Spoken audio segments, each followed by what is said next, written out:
शब्दहरूको मात्र मेल होइन, यो त मनको आवाज पनि हो। आज म यही प्रकृति, मानवीय र संवेदनाको सुगन्ध बोकेको आमा बुबा प्रतिको सानो कविता लिएर उपस्थित भएकी छु। स्रष्टा आज सम्मानित भोजराज श्रेष्ठज्यू, त्यस्तै गरी लीला अनमोलज्यू, त्यस्तै गरी रन्जिलाज्यूको शुभकामना मैले मेरो व्यक्तिगत तर्फबाट र संस्थाको तर्फबाट शुभकामना फेरि पनि दिन चाहे। आशा छ मेरो यो शब्दहरूले यहाँहरूको मन छुने प्रयास गर्नेछ। आफ्नो कविता वाचन गर्ने अनुमति चाहन्छु म जेसी निर्मला प्रधानको तर्फबाट। मेरो कविताको शीर्षक रहेको छ गाउँ अझै बाँचेको छ।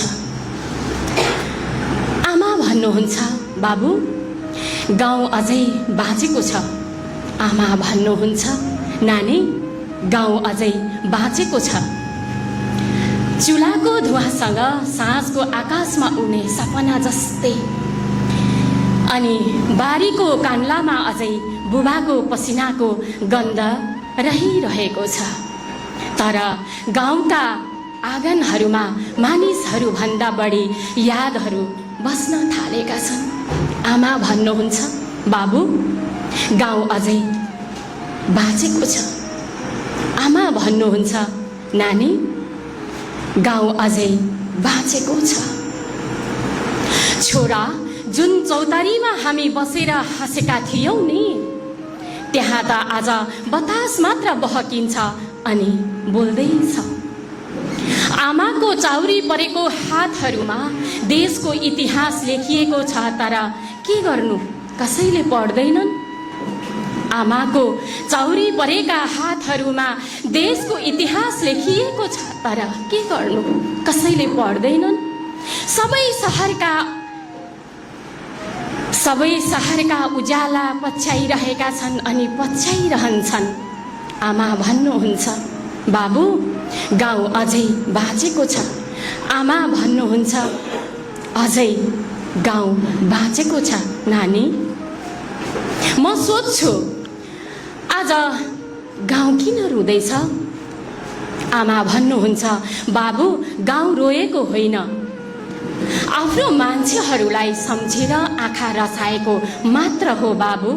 आफ्नो मान्छेहरूलाई सम्झेर आँखा रसाएको मात्र हो।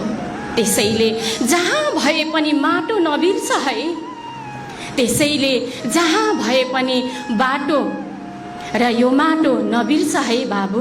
आमा नबिर्छ अनि खेतबारी नबिर्छ, ती वन जङ्गल नबिर्छ अनि ती सुसाएका खोलाका गीत नबिर्छ है।